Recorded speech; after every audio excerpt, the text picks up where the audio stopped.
In the interest of time, I'll just kick it off with a couple of questions that I certainly have, and then we'll open it up to all of you. I guess the one thing that I've heard, I gave a talk in Europe a couple of years back about this, the use of analytics in the HR space. And the immediate question was all about privacy. And Paul, you talked about it as well, the privacy and the ethical implications of using all of this information to do something about it. Now, this is a broader concern across technology companies for sure, but I wanted to see if any of you had perspectives on how do you go to the employees of each of these organizations and tell them, hey, we have all this data about you, and this is what we're doing about it? Sure. So, well, I think one thing, particularly with our technology, is you don't just go to a company and say, here, everybody, wear this, because no one's going to want to do it. We deploy our technology at an opt-in basis, and we actually have a 4-week rollout period. Right? So we show people, this is the data we collect. Your boss doesn't get to look at your data, so we don't give out individual data. We don't record what people say, and we don't count how many times you go to the bathroom. Right? And you can answer those questions, and a lot of people want to participate. But I think the bigger challenge for us is that right now it's the Wild West in the US when it comes to collecting data at work. Like, you can legally do anything, even though you shouldn't. And it's been a challenge for us because it means that when we roll out at a company and we talk to the lawyers, they don't really have precedents to go off of. And it's something that's hugely necessary because what's going to happen if there's no regulation is someone's going to screw up. Someone's going to do something wrong. And then all this cool stuff that we're talking about is going to be legislated out of existence. And so we actually want regulation around this. So keep my answer short. The intent, much of what I focus on is governance. We follow all of the standard procedures outlined by Health and Human Services. We follow institutional review boards. We ask our employees or our soldiers, sailors, airmen, and Marine to be able to use their data in many cases. In some cases, the way that we manage the data and de-identify it keeps it as research non-involving human subjects. So there's a way of doing it that can ensure the privacy. The second thing, though, is, and I've been in the Pentagon and I've been in meetings where I've been asked, Paul, can you do this? And the answer is always a two-part answer. The first part is yes or no, and oftentimes with big data analytics and where we're going with this, the answer is, yeah, we probably can do it. You want us to try to predict something, we can try to do that. But then it's the second part that where we're out in front of policy is, should we do it? Should we do this or not? And just because you're a high-ranking government official doesn't necessarily mean that you have the authority to make that call. We're out in front of policy right now, and I'm a part of a lot of different working groups trying to figure this stuff out. My answer sort of echoes what these guys have said, which is just, I think de-identification is key, and because there aren't regulations right now, we simply try to regulate ourselves. I only work with de-identified data. If I have data that's de-identified and still could possibly pose some sort of problem, we keep it on secure servers behind firewalls. But I think actually it's a big open question. How do we solve this problem going forward? Because even if you de-identify it, if you know their social network, you can back people out. Right. And so I think we have to think together more about how to solve this problem. One of the things that we've been trying to do is do a lot more opt-in work, like you heard about the GDNA stuff, that is opt-in, and also being very transparent about what we do with the data, who has access to it, what information do we use, what information does your people manager get, if any at all. But agree with you that it's really complex. One more question, and then I'll turn it over to the audience. Experimentation, and Katie, I'll start with you. Certainly, I think you established, and the others did too, that randomized controlled experiments is the way to do it. And it's great, and there are lots of areas that you could, but there are lots of sensitive things, especially that HR people deal with, that it's tough to do so, right? I lead the compensation function too. It would be tough for me to do the Oprah thing and say, you get a bonus, you get a bonus, and you get a bonus, but you don't, right? You don't and so... You pointed at Laszlo there. You pointed at Laszlo. So how do you think about what are like the limits of where you can do randomized experiments? It's a great question. Fairness concerns are one of the big things that we take into account, and also that the ethical review boards we work with at universities take into account when trying to decide whether or not it's acceptable to do experiments. And there are certain situations where it's not. And I would say, compensation decisions, randomly allocating those, I feel like that would be a problem. So we try to think about ways around that. When you can't do experiments, sometimes you can do before and after analyses and other kinds of strategies for looking at those questions. Really quick anecdote I found interesting. A really famous economist was interviewing at MIT for a job. And he was asked what he thought was the most interesting open question in the field of economics. And he said, I think it's what would have happened if we didn't have affirmative action. And the people evaluating him sort of scratched their chins and they said, well, I don't see any random variation there. And so they sort of dismissed it as an uninteresting question. And I think an important thing to keep in mind is there are other strategies too. We shouldn't dismiss questions we can't answer with experiments, but of course they're the gold standard. But we can use other techniques as well to get around it when we can't randomize. Great, thank you very much. Let's open it up to the audience. Yes. Hi, I'm Larry at Gallup, and in our global employee engagement database, which is about 25 million people, the current database, one of the things that, if you look across the whole database, is that women are, in fact, as a group, a little better at engaging than men as managers. And I was wondering if, in any of your research, you kind of touched on it, if you found anything else like that. So, maybe I'll jump in here. I'd say two things. First of all is that, again, when it comes to content, it's not to say that there might not be differences in content in terms of the exact things that we say. I'd also just say, though, that, looking from a behavioral perspective, look at what people actually do when it comes to work, looking at the amount we communicate, looking at how we talk to customers. Again, we have the largest data set on face-to-face interaction in the world, and it's not to say that if we super drill into things that there aren't some differences, but we have to get pretty specific. And so I think when we look at the macro level stuff, the stuff that translates across industries, across companies very well, we haven't really seen any consistent findings there. There is some stuff there, but again, we like to be very cautious, very hypothesis-driven about what we do, because we can go mining and we'll find something.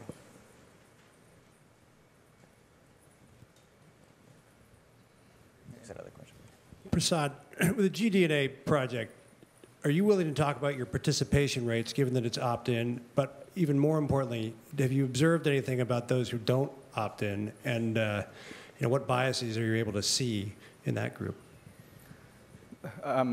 So the participation rate is not as high as Google Guys is our annual employee survey. And there we get almost a 90% participation rate, which is incredible. And we do a lot of sort of reminders and so on. With GDNA, we are a little more light touch because we want to make people want to participate in the survey because they see value in it, right? So, and we also want them to be committed to this for the long time. So we have explicitly gotten permission from them that they are opting in. We also ask them, would you want us to follow you over time? And then we look at not just the initial participation rates, but also do they continue to be on the panel.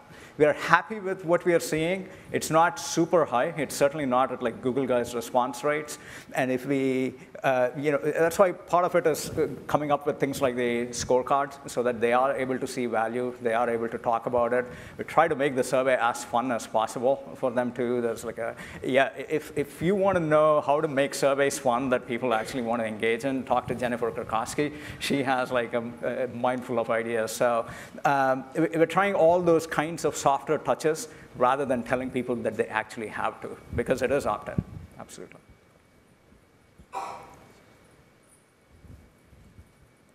you mentioned that unconscious bias is a hard thing to change, and that there are societal approaches. Yeah. That can feel very big and overwhelming. Yeah. We have a very diverse workforce, and I'm curious if there's any research you've seen that has been effective at getting people who are managing across lines of difference to both build self-awareness and address those issues. Yeah, well, I know Prasad can actually talk about some of the self-awareness stuff, and I'm certainly not an expert in that topic. I mean, I can tell you that one of the things, at least that I see, is that there's there's just some fundamental problems when it gets to the area of bias, and that we can try to affect things just within our company, but that's only going to do so much. And I think that efforts, if you look at, so I have a 4-year-old son, and if you look at all the TV shows that he watches, the vast majority of the main characters are boys. There's more boys than girls. And that continues throughout our lives, right? So it's sort of naive of us to assume that suddenly you get into work and you can flip a switch and then change it, right? It seems like a big problem, but the idea that you see like this Swedish branch of Toys R Us actually released a new toy catalog where they randomly assigned boys and girls to play with different toys. Right? It's like you had boys playing with ironing boards and you had girls playing with Nerf guns, right? And people are like, well, boys don't play with ironing boards. You're like, well, of course they're not going to, because if you have that reaction, then they're never going to do it.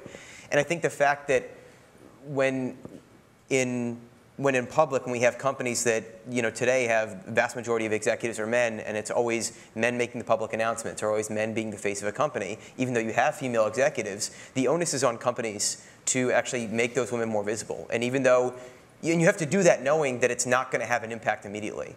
Like if you have, some of the women executives you have make these high-profile announcements, this is not going to mean that in 5 years you're going to have equal numbers of men and women executives. This is something where if lots of people do it, that over time this is going to slowly reduce that disparity. But it does appear that it's going to take stuff like that.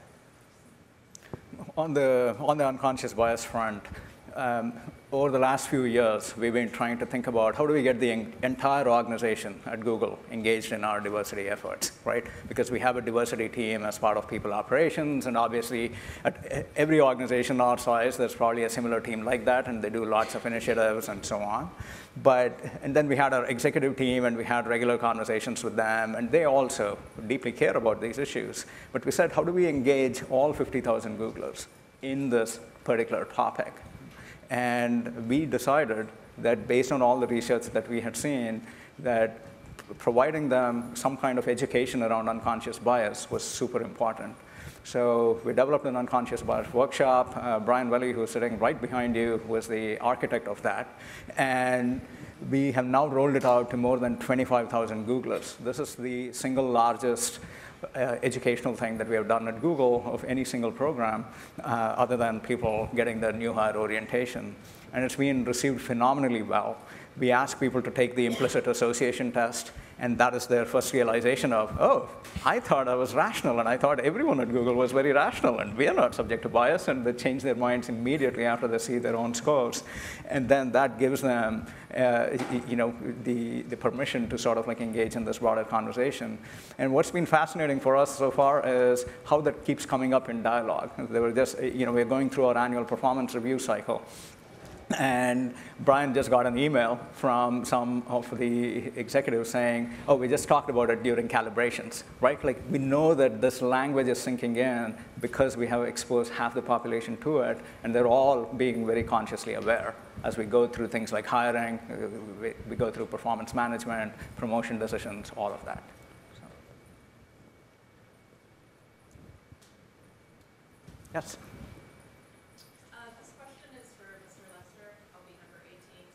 Thank you. So this morning's presentations and sort of, I think, the general theory with organizations is that you need to create happy workplaces, pay, culture, all of those factors. Your quote that you put up when you started your presentation kind of says the complete opposite to combat and moving and instability in the community. Pay is on somewhat of the lower side. But the irony is, when I think of the military, you probably have some of the best retention. You see multi-generational families stepping in.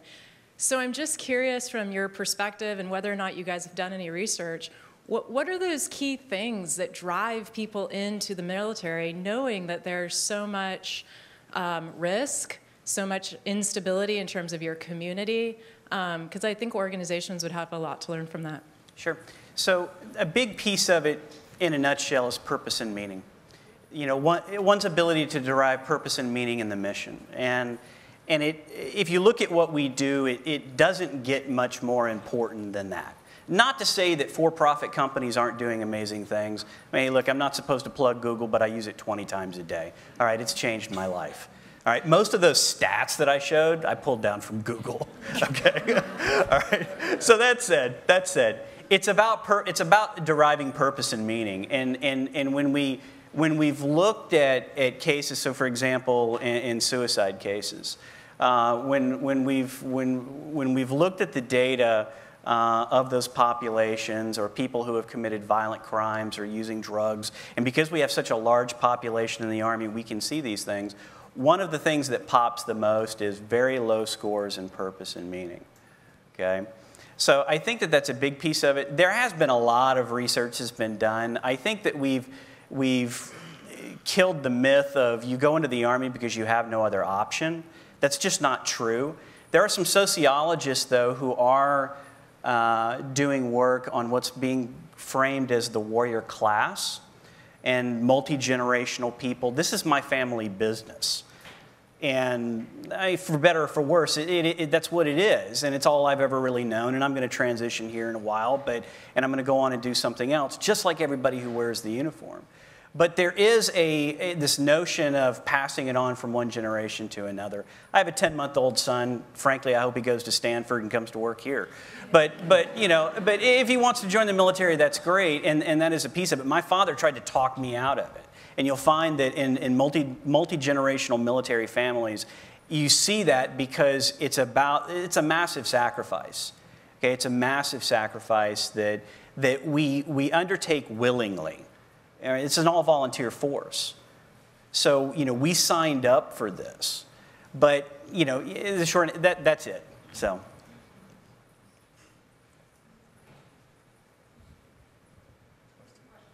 Catherine?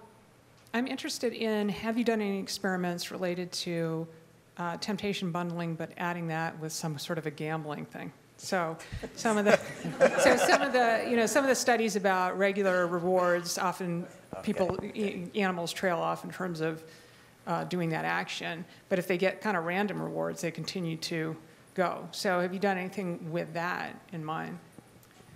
The sad answer is no, but I love the idea, and so I'd love to talk with you later about how to make that become a reality. It's a great suggestion. Actually, in collaboration with one of my doctoral students, Bradford Tuckfield, who's here today, we've been doing some other studies where we try to use different strategies to keep habits going longer, and something we're working on with folks here at Google who are very interested in how to keep people exercising. And I love the idea of using lotteries. Maybe one more question? Here? Yeah. Hi. First of all, I want to say, Prasad, thanks so much for saying we should have better connections between academics and business. I applaud that. And I won't even tell you which one I am. So my question, though, is about the tension that I feel between, I guess I have to tell you now. I do longitudinal research. And so when I partner with businesses, sometimes what they've been tracking for a long time isn't what I would have measured. And so do I compromise what I'm trying to do to get at that more rich data? And so I'm interested to hear from the researchers that point. Or should we kind of help educate and form long-term partnerships with organizations to say, look, these are slightly better measures, and let's do this for 20 years? Do you see the tension? Yes, yes. My thought is we should have a lot more of the dialogue, right? I think there's just so much good work that's being done in the social sciences that just doesn't get spread. And that is where, for us, especially, we've learned so much from our software engineers. They keep such close relationships with their advisors in school. And every year, we have several visiting scholars who are here on sabbatical. At any given time, we probably have a few dozen of them. And I don't see us doing that on the HR side. And I think there are certainly probably some areas where it's just contracts and so on, but there might be other things where we do foster more meaningful partnership because we are spending a lot more time together. We understand what you're trying to do. You understand what our real problems are.